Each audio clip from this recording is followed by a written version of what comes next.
Hello everyone, welcome to Infracoders April 2016. My name is Matt, I'm one of the organisers. David and company here tonight. Whose first meetup is this? Welcome. Small number of new hands, which is good or bad, I don't know. So today we're being hosted by Econex. They've hosted us a few times before, so thank you very much. Leon's just going to give us a quick little spiel about Econex. Okay, no worries. So for those of you who don't know, this is Econex. This is our head office, and we do sort of project management and collaboration for big construction projects. You'll see some of those talk a little bit later on. This is the head office, as I said. There's about 100, 200 people here, and then we're about 500 people worldwide. Growing to 700 soon, and we've got offices around the world, mostly sales offices, but most of the interesting things happen here. Okay. Cool. Thank you. One more thing, it's our 4th birthday. Yeah. So we've been going for 48 meetups consecutively, and we've got thousands of members worldwide in various countries, so part of the big group. That's all I got to say. Shano's kicking us up with the talks. Ready in. Hello and welcome. Mustafa. The first is my Twitter handle, which is apparently very important these days. The next is the Twitter handle of my company, Filler. Check it out when you have time. So, initially I thought this would be just like a 10-minute talk stopped between Pizza and whoever got there last. But Pizza's not here and there's no last spot. Well, there is a last spot, but I got to go first. And I thought, 10 slides, that's it. I'll give it 10 slides. What I underestimated was my bitterness. And it went over 10 slides. 10 slides really was the bitterness benchmark. So, hubris and nemesis. In Greek mythology, hubris is always followed by nemesis. Always. The hubris was mine, and so was the nemesis. My hubris was not knowing what was important, not checking that which I thought was important, whether it was important or not. And the nemesis was some very, very unpleasant days, where I thought, okay, there goes my career. I really should have taken up singing. So, this is essentially just my experience. I make no judgments about what you guys might have gone through in similar circumstances, whether the decisions you chose to make were correct or not, but this was my state of affairs. I was doing web development. It was quite okay. I had a decent knowledge of systems. I was in a team which didn't do much, mostly BAU. So in essence, I was bored. That was the point at which emerged a new code. And unlike the movie, it wasn't that good. There was a new team at the company, and they were all talk of the town. They were doing something new with the infrastructure. There were a whole lot of new people in that team who hadn't gone into that team from other areas of the company. They had sort of come into the company and gone directly to it. And they were doing some really amazing stuff that was getting talked about a lot. There were presentations, and it looked good. I thought, okay, cool, I'm bored. I'm sort of smart. I should try and get into this act. So I spoke to the guy in charge, and there was an interview, and I didn't pass the interview. And that's where I made the mistake. I tried again. No, there was an interview. Things didn't go too well, but then a few guys left, as happens every now and then, and an opening emerged, and the person in charge said, hey, do you still want to do this gig? I said, absolutely. He said, sure. And I got the chance. In hindsight, things should have gone. What were those things? There was a lot of talk of A players, star players. I still distinctly remember a meeting where it's like, we are all A players here. was like, cool, I get to be A, I get to move up in the alphabet. I didn't know where I was, but like A's at the top, I can be there.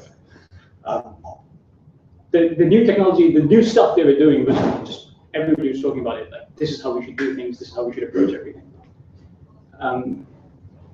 There was even talk of, okay, cool, how do we get this mindset bleeding into the rest of the company and all the other teams, regardless of how the other teams were doing. There was no talk of, are they doing so badly that they need the new mindset or not? It was just, how can we take what is here and make what is here as awesome as what is here? There was a lot of great, the word great got used a lot. A lot. This infrastructure is great, this person is great, this tech is great, this deployment is great, everything was great. And there were a lot of long hours. I like to arrive at work very early and leave very early, and hopefully get some work done in the middle. But every now and then, because of the nature of work, sometimes you arrive early and leave late. And what I noticed was these guys were there when I arrived, and every now and then when I left late, they were there. Oh, cool, these guys work. They really must love what they do. And they're really driven to making, that's why everybody's talking about what they do, because they're really driven and focused on what they do. Excuse me. The work culture seemed very driven. Before I joined that particular team, the people were very smart, and it was quite obvious from the conversations. The team was very close-knit. As I said previously, it wasn't people hadn't gone into that team from other areas of the company. They had just come into the company from outside the company and started from scratch together. 80%, when I joined, and this had been a year after that team had started, 80% had been there from day one. So it was a very tightly knit group. That was one of seeing their dedication, seeing the work was one of the big points of attractiveness. And when I started, the initial weeks were expected. I knew nothing, which is usually the case still, but back then it was not as apparent. There was a lot of pairing, a lot, which was good. It was good. There was pairing, there was more pairing, but as weeks went on, I wasn't doing much. I was pairing, I was sitting there going, aha, that is what we should be doing. And you guys, oh, we'll do this class will go here, ta-da. I'm like, yes, what? And there was more pairing. And that sort of, and my question was, you guys started, I spoke to a guy who wasn't from the same background of tech that team required. He was also a web developer. And I said, hey, you're pretty good at this. What can I do? He's like, oh, no, the guy in charge and the tech lead, they sat with us initially and sort of handheld us through all these steps and taught us things that we should do, different things and so on. But the teaching environment was nowhere. That had sort of died.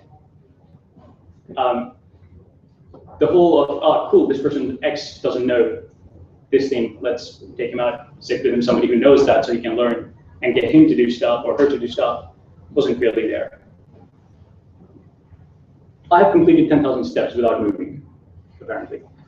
The pair was also fixed. There was very little pair rotation. The people who looked like they had a lot more experience didn't pair that much, but everybody else was supposed to pair, but the pairs didn't change that much. And what even struck me back then, this is quite a few years old, this incident, not this talk is new, that there were sections of code that you were not allowed to change at all.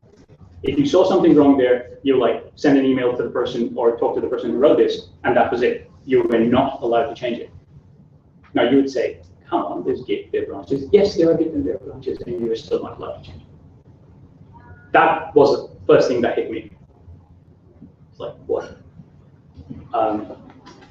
But I distinctly remember I justified these things in my head, saying, these are the things you have to do if you want to be as high-performing a team as this is. My coworkers had lots of work. There was lots of work. There was always lots of work. Almost all of you will be familiar with the culture where come Friday night you take some time off and go meet your coworkers, have a quiet drink or 2 or 10, and come back. And there's a bit of time once a week or twice a week to socialize. That team had very little. Very, very little. Whether that was by intention or just ended up like that because of the work, I don't know. But that was what it was. It was also starting to feel at that point that if you did choose to go away and socialize with coworkers from the same company, you were getting frowned upon. And I distinctly remember that in one of the tech meetings we had. I didn't know much of the code. That is a line almost verbatim that I got told. Yeah, we were doing a big class diagram of the code and told to memorize it because he would ask us randomly about it. Randomly. Yeah. And then something happened. I wrote code, and that's what happened when I write code. I don't anymore. I'm legally not allowed to. So my pair and I, who was only slightly more experienced than me, wrote some code to use reflection. And we created a bug that somehow made it through all the usual channels that is required of deployment to verify integrity, and ended up in production. We caught it just an hour after deployment to prod, after a lot of people had used it. But I remember that line when somebody from another team walked by and realized there was a bug. He's like, I have Prozac. How do you have Prozac? But what was scary was that panic seemed a lot more pronounced than the bug. It was a bug, I understand. There's an image of the company, there's your own integrity, but there was a lot of silent panic. And this was at 7 at night, I think 6 or 7 at night in the middle. Everybody was starting to leave, and everybody came back. I was like, great, you're taking responsibility for the team's taking responsibility, but nobody was happy about it. I certainly came back because I felt, if I don't, what will my coworkers think of me? It wasn't, honestly say, it wasn't because I thought, at this point I didn't know I had caught the bug. If I did, I'd have run away, but I didn't. So I came back, and one of the very few times I've hated Git. It's like my name next to the line that caused the bug, in colors, and bold, and italics. So I went up to the tech lead and said, look, because I did a git log check. I went up to my tech lead and said, look, that's me. That's not my tech lead, is it? No worries, just like this business techniques. I went up to him and said, look, this is me. I apologized. And he's like, don't worry about it. Let's fix it and let's see what we can do. I remember my pair getting up and shouting, don't blame this on the devs. How the hell did this make the QA?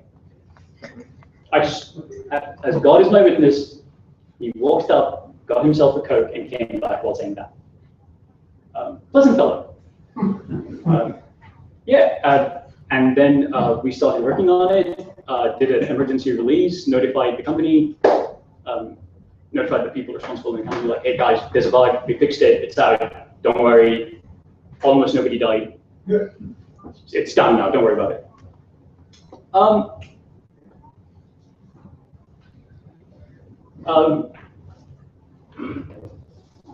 Post the bug, we had this meeting, and as all meetings take place, it took a long time where we couldn't decide on the appropriate size of the bus to put the QA guy under.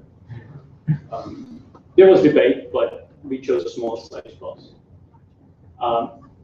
There was a lot of yelling by one guy, and I don't mean, what the hell, we can do better.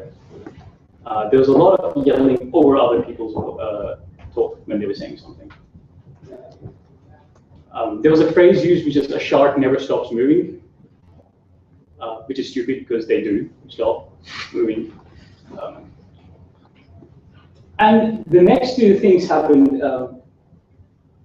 We got moved off, my pair and I, off the main code base to building something to test the main code base. So in essence, we were writing Cucumber around the code base. I thought, okay, cool, look, maybe I need to take time. Again, I thought, maybe I need to take time off, get away, take a step back, look at the bigger picture.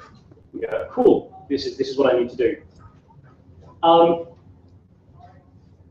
What annoys me is that back then, when snide comments were being made about one of my coworkers, I didn't stand up and say, guys, cut it out. I didn't.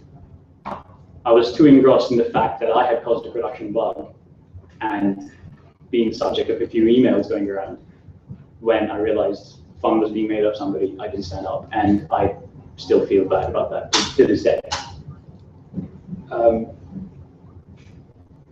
And so it went on for a few months, and then a bunch of people left, including the head guy.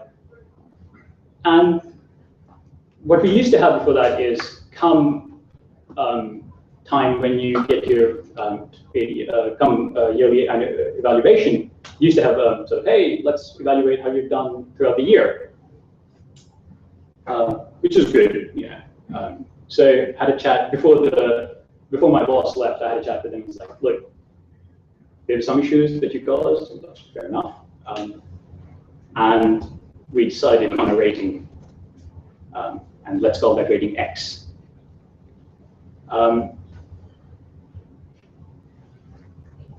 This was the sort of, this is a summary of that meeting. At that point, the first line is absolutely true. I was average at the skills required for me to work in that team, and that's true. But the thing was, I could improve. That was the gist of the conversation. The team was better because of me being involved in it. That was the gist of the conversation. And the sort of rating that we decided ended up with that sort of metric, which is, you generally met the expectations I had, then we hired you. It's like, okay, cool, that's fine. I sort of agree with that. And on we went. And then a month after that, I had a meeting with the guy who replaced him, and that was the gist of the conversation. Yeah, that was a fun meeting. That was quite a fun meeting. No, it was not, just to be clear. And again, my experience showed, because I could have, you know how when somebody taunts you and you go away for half an hour and you have this really amazing retort, but now it's half an hour later, you're like, damn it, that was what it was. A day or two later, I had these questions, which is like, aha, answer that, person who's no longer here. But then I was like, I was in shock. I was told to move off the team. And I later found out that had it not been for the intervention of a person who later became my boss and is now one of my best friends. But that's what I think.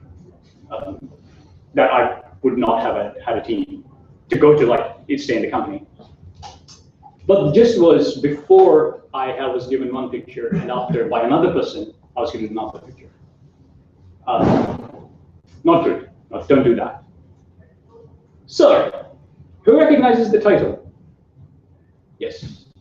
The It's a poem by Wilfred Owen, but it's essentially the poem is called The Old Lie. So when I came to Australia, that was when House, the MD, the new show, had come out. And I was like really enamored by it. I was like, this is cool. This genius who's doing all this stuff, completely ignoring the snide remarks, the illegal things in the show they're showing, and the bitterness and the abuse he's handling out. It's like, no, but he's good at what he does. Screw you, all of you. That was my mentality at that time. I put up with a lot of things I possibly would not put up now at all, because I was like, I want to learn all these new things. I want to be better at software development. I need to be better at these things. I want to be the best. And for that, I tolerated things that you should not tolerate, really. The old lie that I still hear at times, not the lie, it's a continuing lie, is people can't seem to get into their heads that it is possible to be blunt and to be polite at the same time. You do not have, just because you're polite doesn't mean you're lying. An honest appraisal of your coworker, of your subordinate, of a friend is possible while being polite.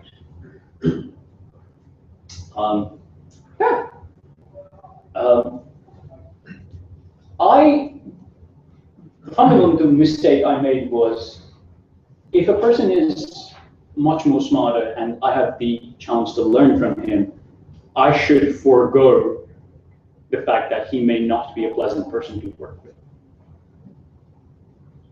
That is not true. That is really not true. I'm now evaluating whether a person is intelligent if they can't be nice. And that I'm sure all of you know this much better than me, but work life is not life. It's like you go to work so you can have a life. And I sort of, I gotta work 10 hours a day because I'm brilliant. Not really. That is stupid, don't do that. But things started working out after that. I moved on to a new team, and I still remember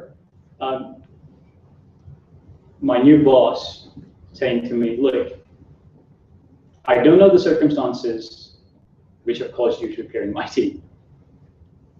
I will find out from others what the case is, then I'll come to you and ask you your point of view. And then we'll take it from there. In the meantime, is a new team, start afresh. I was very bitter for those first 2 weeks. I was making snide remarks because of pent-up frustration. I had all these brilliant retorts, but the meeting had happened. But my new boss was very patient. And after 2 weeks of me being basically unpleasant, when he took me for a one-on-one chat, he said, look, he just sat there and I went it out. And he said, fair enough. Are you done now? I said, I think so. So cool. That's it. I made mistakes after that as well. And he told me when I made those mistakes. But he told them in a way that helped me get better. There was a new team, so there was a new perspective. I had learned a lot. I count this experience, it was a year. It was a whole year.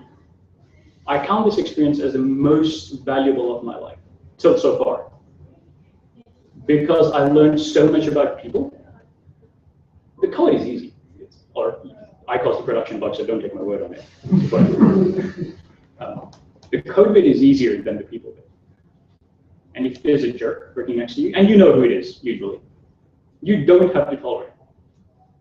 If I had spoken up, if I had left earlier, maybe I would have been a better frame of mind for the next 6 months. But the old lie is that a high-performing, high-delivering team excuses every other thing. It doesn't. And this is, again, this is just my opinion, from my experience, but it's a hard-earned lesson that I'm not willing to let go anytime soon. Please clap.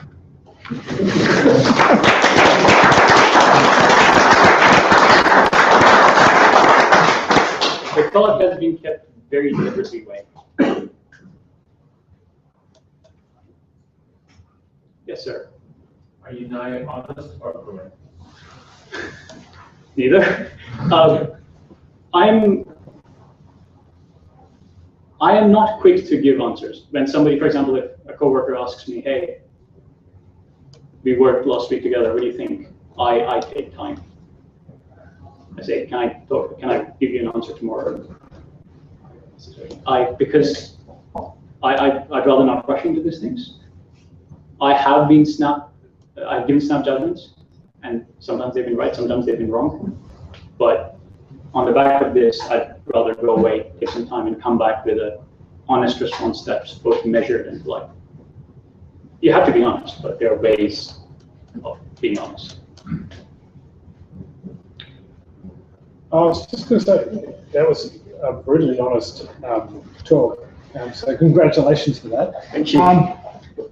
Did you ever at any stage think of just going, I'm going to leave. This is not there. Many times. So what kept you there?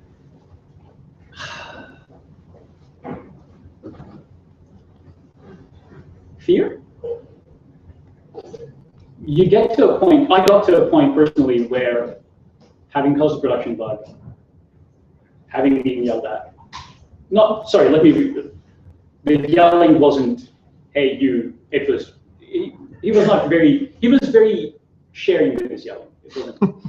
It wasn't discriminatory at all. But at that point I felt, if I give this job up, I will not get it. That's why I didn't leave. Also, I didn't trust myself. I asked a lot of people for a lot of advice, which is bad. In the end, you muddy the waters. Fear, really. I can actually quote an entire line from V for Vendetta on fear, but never mind.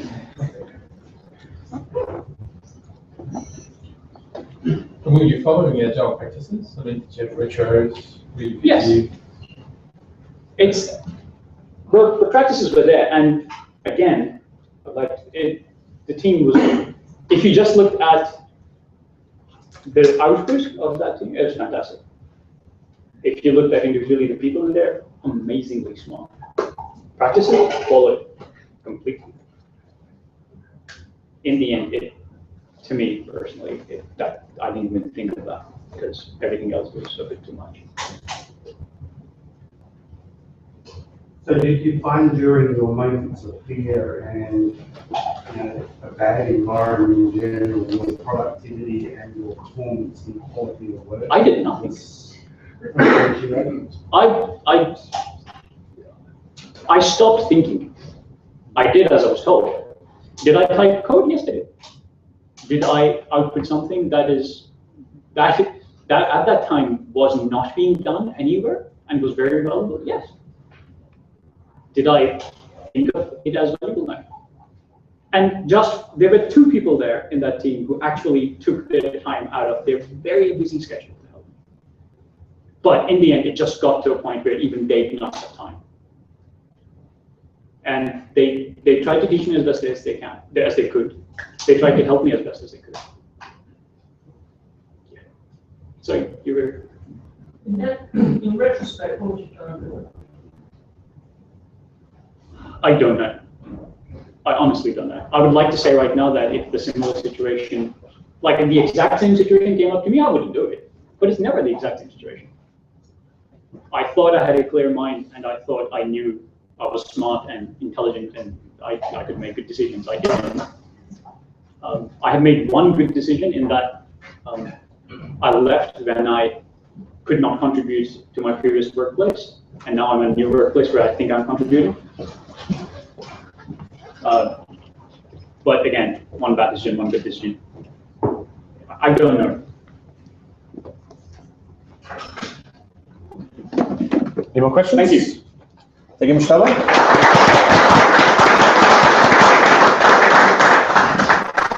Next up, Leo. Just going to talk about VM. No,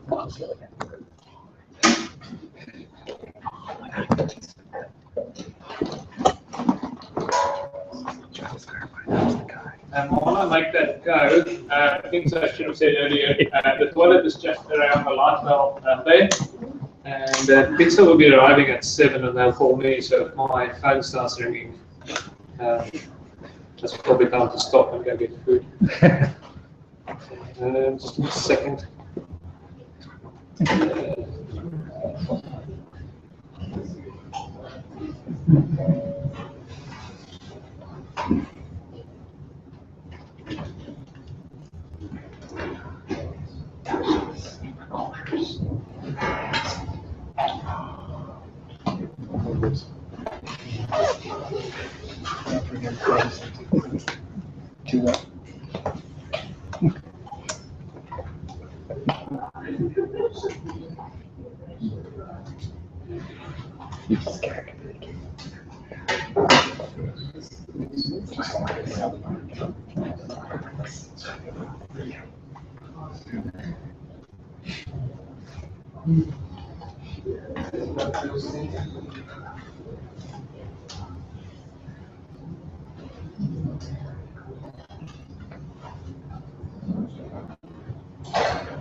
Everybody know how to work this.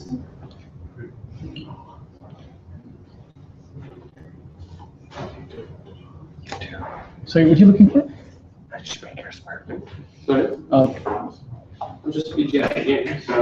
Yeah, if you go to source, Yeah.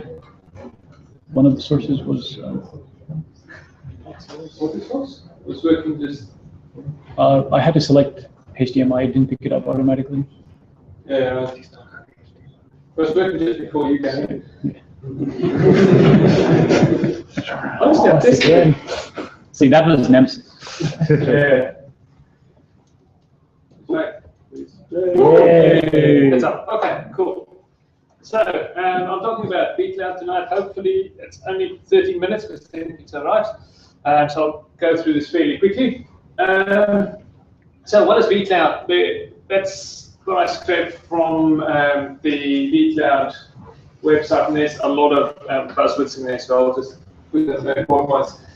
So it's VMware's take on public cloud infrastructure. They call it hybrid cloud, but it kind of gives VMware providers the ability to sort of give a public cloud to their customers. And we use it for a variety of things. But before I get into vCloud itself, there was the big why. Why would you use something like this? Because every time I tell somebody we're looking at vCloud or we're using vCloud, I get this why. And the questions are, why don't you just do your own VMware thing? Why don't you just do AWS? Why don't you just do some other public cloud? So I'll quickly go through that and then we'll get back to vCloud. To understand why, you need to understand a little bit about Equinix customers. So that's the typical Equinix customer. So the top one is an electricity distribution in the US. It's one of the biggest electricity distribution things in the world. So that's one of our customers.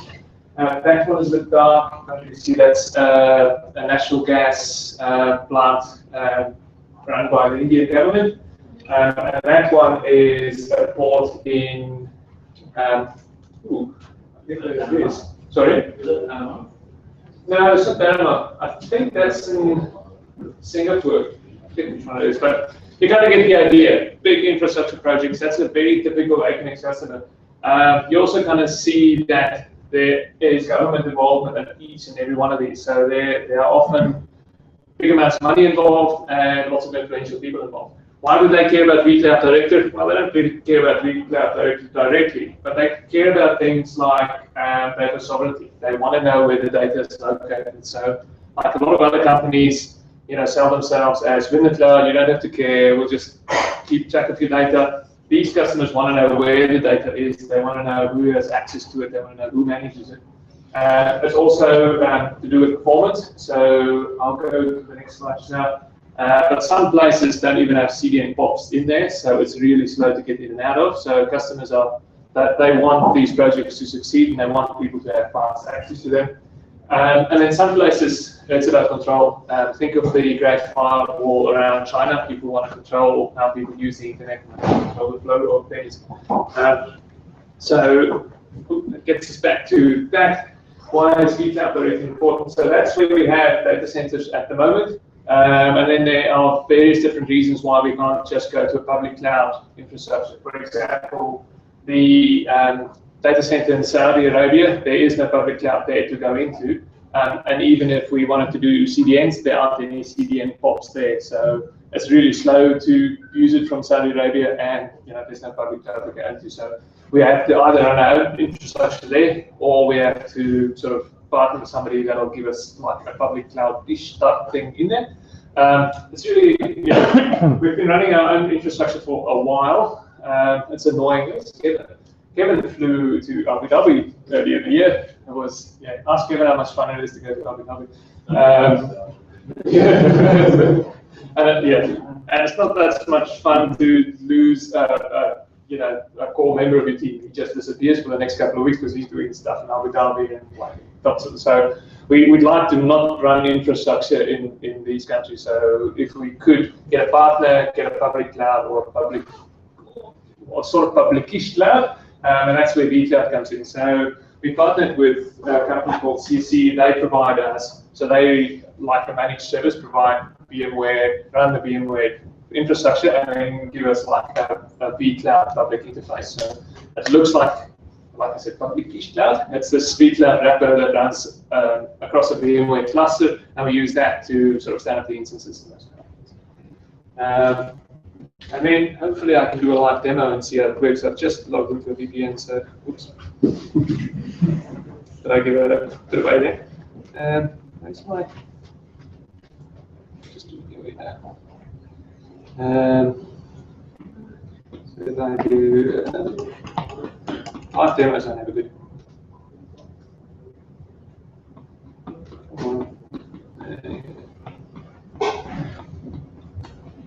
So I'll just do a quick login. So this is what it looks like. I'll just quickly show you that is pizza. Very early. Sure. Hello. Yep. Cool. Are you?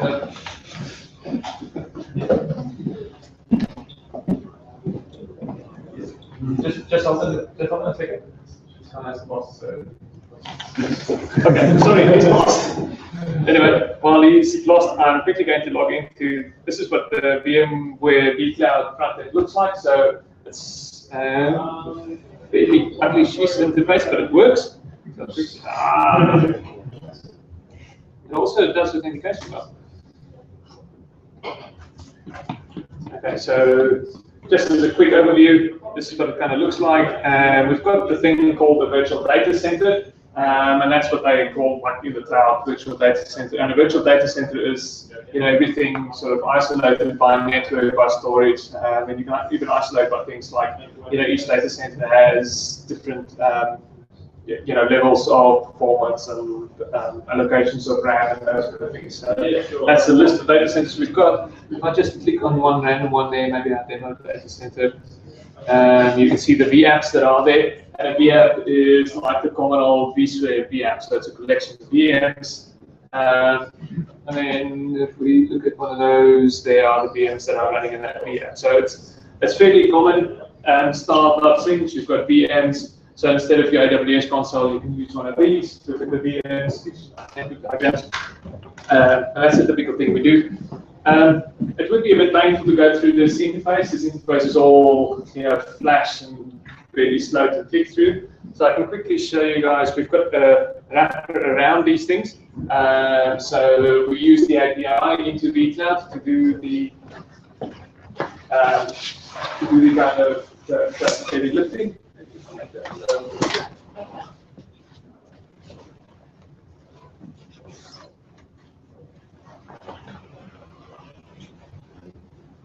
So we've just got a few rate tasks. So if I list the rate tasks, they're sort of the actions you can do, and you'll see something like create a VApp, delete a VApp, those kind of things.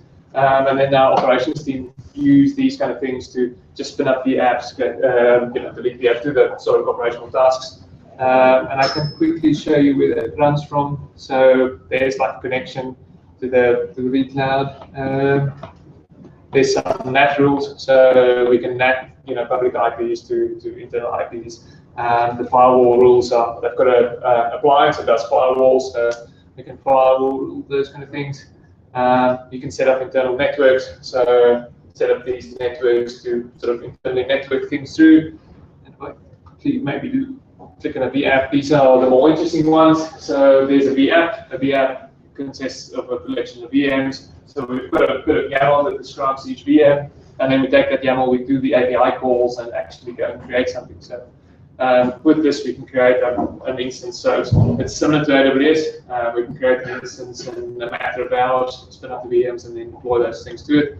And then at the back of that, we've got a bunch of common things that we use in different environments. So we try and make the environments look fairly the same. So once you've spun up something in a VMware environment that looks pretty much like an AWS environment, we just deploy to it with Puppet, and Puppet is none the wiser what runs below or underneath it. So if I just get back to the presentation, maybe. Okay. So how did it go? Rainbows and bunnies? Not quite. So in a business sense, it actually gives us the ability to run in places where competitors can't run. And that is a big deal for us. There are customers that are really sensitive about these kind of things, so it does give us the ability to spin up instances, run in those places, and just have that level of confidence we can give customers that their data is actually in a specific geographic location. As far as the technology goes, it is nowhere near as fully featured as AWS. So there are some compromises we make with that. And because we also sort of look at AWS, we sort of get to this lowest common denominator kind of thing. So it's not great in that sense, but it helps to keep the platform similar. Regardless of where you deploy to, the platform looks similar, but you don't get to use all of the cool features. And then there are some weird things in the API. It's error reporting aren't great. It works when it works, but if it doesn't work, the error kind of gives you is almost meaningless. You just do this. Contact your cloud administrator to solve error. So there are sort of wins and losers, but as a whole, it gives us the ability to actually be in places where we wouldn't otherwise be able to be. And that was, did I do 10 minutes? Yeah, just about.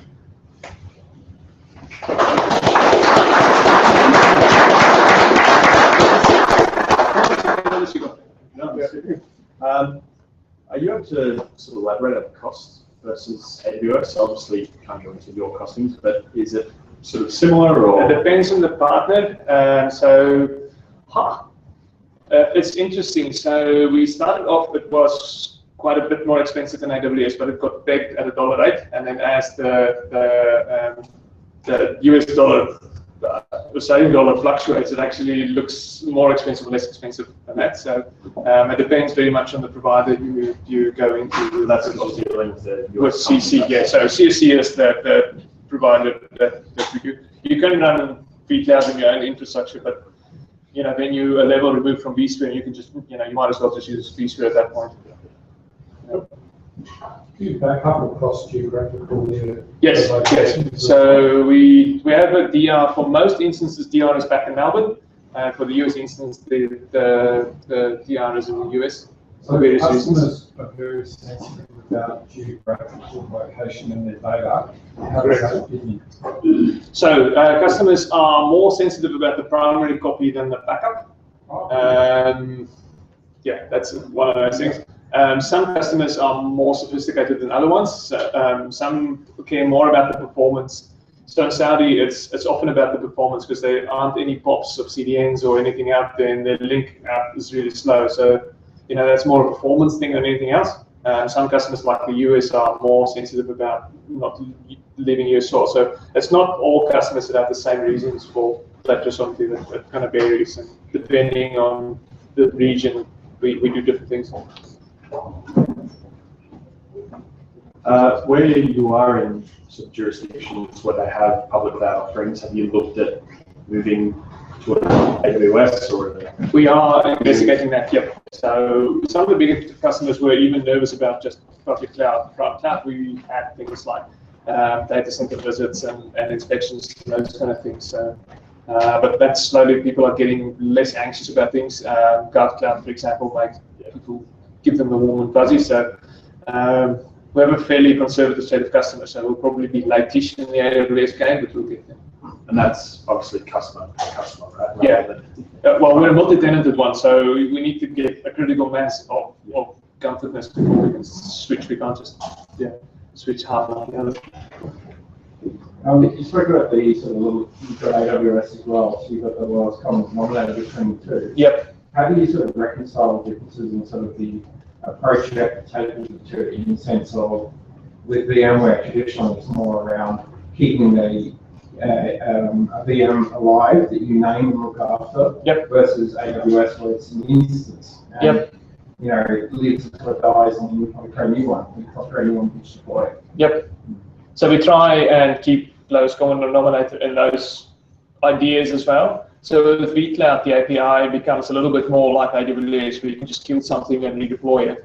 And we certainly do a lot of killing and redeploying things these days, even on the VMware environment. And the physical side is a bit more different.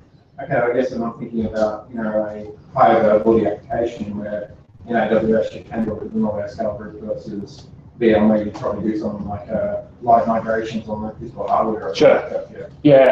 We don't do any of the AWS live scaling. That we sort of keep lowest common denominator. So we actually spin up 2 instances and have a load balance across them, and that's kind of it. The sizes of the instances. So if you look at the things we've done in AWS, we're fairly late in the AWS game. It's fairly unsophisticated. We don't really use much of the scaling type things in horizontal scaling now. We'd like to do more of that, but it means that you have to do special things for AWS that aren't in the other environments, and it makes it difficult to manage. So is your product suite all web-based, or is it big client as well for the construction? It's almost all web-based. There's a couple of big clients for specialized versions, but we like 99% web-based. So that's all. That's sort of the DNA of the product. What percentage of clients you have on vCloud compared to AWS, and secondly, issues in terms of support cost? Support cost in which sense? Do you take any more time to, like, when you're trying to talk through any sort of alternative incident help if they're on AWS or on vCloud? Yeah. And is there any extra cost just mentally having to do? Yeah, so it's not a simple cost. So the vCloud ones at the moment I think are slightly more expensive, but that comes with a few locations that AWS is not. The lead times on AWS is to get a new CSC location is a couple of months lead time, whereas AWS is 0 essentially. So that's a cost to take into account. We're about maybe half CSC and then the rest. So we mostly CSC at the moment. So does that answer your question? So, yeah. How does CSC deal with security incidents? Like we had a talk with Infracoders a few months ago on the DDoS attack that occurred on someone who was with Rackspace, I think it was. Okay. Have you had any experience of that? Compare AWS response with CSC or something like the DDoS attack?